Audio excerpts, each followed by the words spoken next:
Con el constitucionalista Francisco Burgoa dejé planteado anoche que exploráramos hasta dónde imaginas que lo irreductible de la reforma del Poder Judicial, según ha dicho el presidente López Obrador, puede en realidad ser reductible.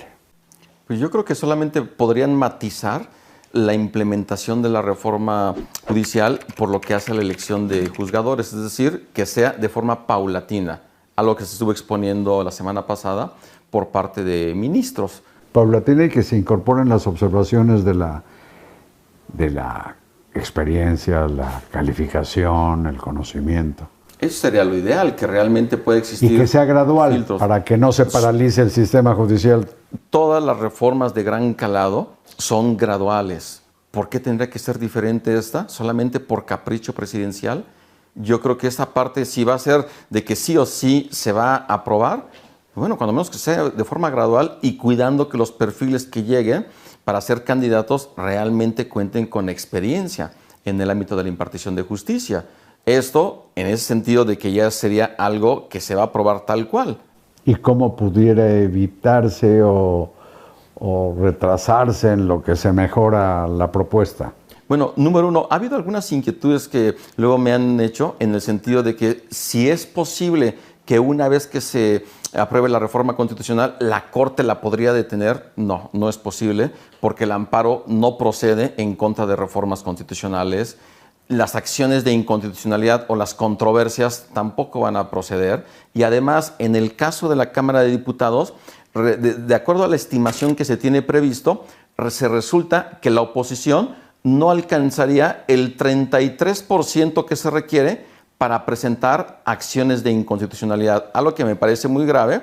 Esto con independencia de lo que se estima es que Morena y sus aliados, Partido Verde y Partido del Trabajo, el oficialismo, puedan tener una mayoría calificada artificial en la Cámara de Diputados. ¿Cómo alcanzarían esa mayoría entonces? Legalmente, ¿hasta cuántos diputados pueden tener?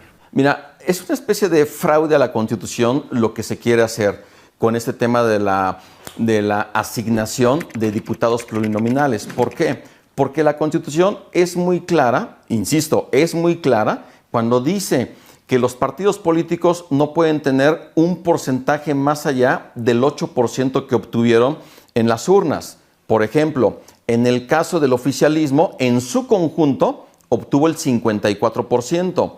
Pero resulta que como la asignación de plurinominales se quiere hacer por partido, porque así lo dice la Constitución, que insisto, sí lo dice expresamente la Constitución, que en el caso de las asignaciones serán por partido. La Constitución no dice por coalición. Y quiero ser enfático en esto porque se dice, a ver, si la Constitución solamente habla de partido y no habla de coalición, no pasaría nada que el oficialismo pueda tener hasta el 20% de una sobrerepresentación en perjuicio de la oposición, que tendría una subrepresentación. Es decir, si el oficialismo obtuvo el 54% de votación de las urnas, ese sería el porcentaje que en teoría debiese de tener dentro de la representación de la Cámara de Diputados.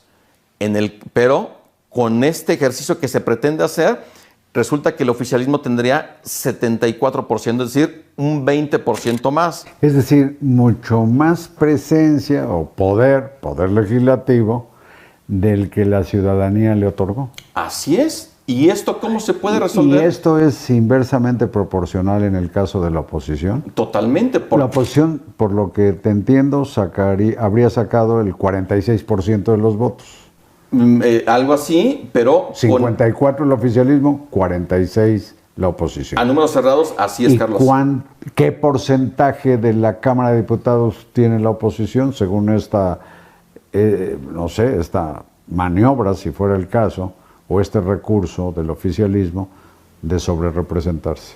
Por oposición hablaríamos de el PAN, el PRI y Movimiento Ciudadano. Ellos en su conjunto tendrían en este tema de la subrepresentación algo así como un 28%. Por eso comentaba, ni siquiera el 33% para que presenten acciones de inconstitucionalidad. La oposición quedaría totalmente testimonial en la Cámara de Diputados. O sea, la sobrerepresentación de unos es a costa, en el mismo porcentaje, de la subrepresentación de los otros. Así es. Y esto es fatal, no hay manera de evitarse. Bueno, se puede evitar si el Instituto Nacional Electoral, a más tardar el 23 de agosto, hace una interpretación del espíritu de la reforma de 1996, esta que establece que este tope de la sobrerepresentación es del 8% a un partido político. Es decir, saber que el espíritu era que en el 96 hablar de un partido político o de una coalición era hablar prácticamente de lo mismo, porque las coaliciones en el 96 tienen un tratamiento diferente a lo que es hoy en el año 2024. ¿La interpretación la podría hacer el INE? Sí. ¿La va a hacer? Yo no creo que la vaya a hacer. Sin embargo, quien tendría la última palabra para poder evitar la construcción de una mayoría calificada artificial, 2/3 partes del oficialismo, sería el Poder Judicial de la Federación a través del Tribunal Electoral, el máximo órgano especializado en materia electoral del Poder Judicial de la Federación. Ellos son los que tendrían la posibilidad de interpretar progresivamente, de una forma funcional, de una forma sistemática, este artículo 54 de la Constitución, para que se entienda que la sobrerepresentación tiene que ser a la coalición, no a cada partido político, y así garantizar que cada voto ciudadano se haya reflejado tal cual en la representación que haya en la Cámara de Diputados, con sus respectivas diputaciones. Y eso es algo que es fundamental para que en su caso se obligue a que el oficialismo pueda posponer la inmediatez de la discusión de la reforma constitucional en materia de Poder Judicial. ¿Para qué? Para que sea una reforma bien pensada. Y de otras, las que están pendientes. Para que se sumen a una reforma que realmente atienda el tema central, que es la justicia, tanto a nivel federal como a nivel de cada poder judicial en cada entidad federativa, porque esa es la justicia que más le importa a las personas, la justicia cotidiana. La justicia cotidiana que tiene que ver con los crímenes de carácter común, que van desde los gravísimos de homicidio y de robos, agresiones, problemas hereditarios, familiares, etcétera. Esa es la más cercana a los judiciables, se dice, porque la gente común no tiene problemas de constitucionalidad o de controversia constitucional que ventilar, aunque finalmente casi o muchos de los asuntos del fuero común terminan en el fuero federal. Así es. Pero parece ser que esto está comenzando más bien por la punta de la pirámide que por la base. Es decir, la reforma debiera plantearse en lo que tiene que ver con las precariedades en los tribunales locales, ¿no?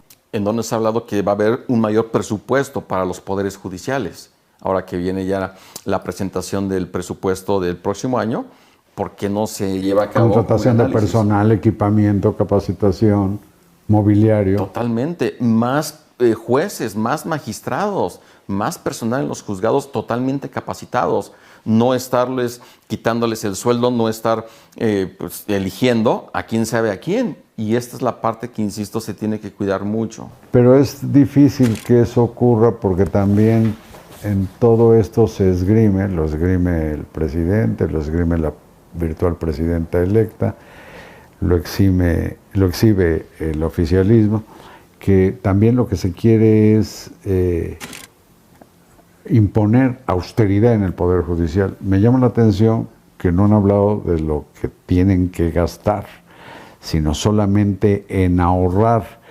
Y esta política franciscana, pues como que lleva a pues cuando menos a una incertidumbre, sino es que un desastre en el terreno de la impartición de justicia. La austeridad va a salir muy cara, esa austeridad que se pretende llevar hacia el Poder Judicial.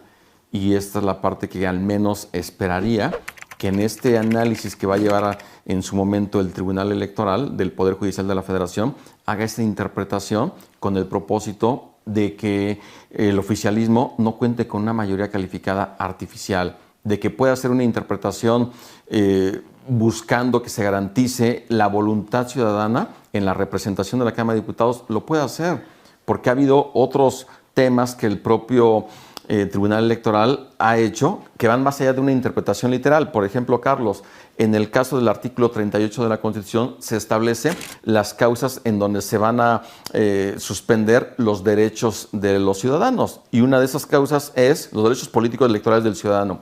Que una persona que se encuentre en prisión preventiva no puede votar.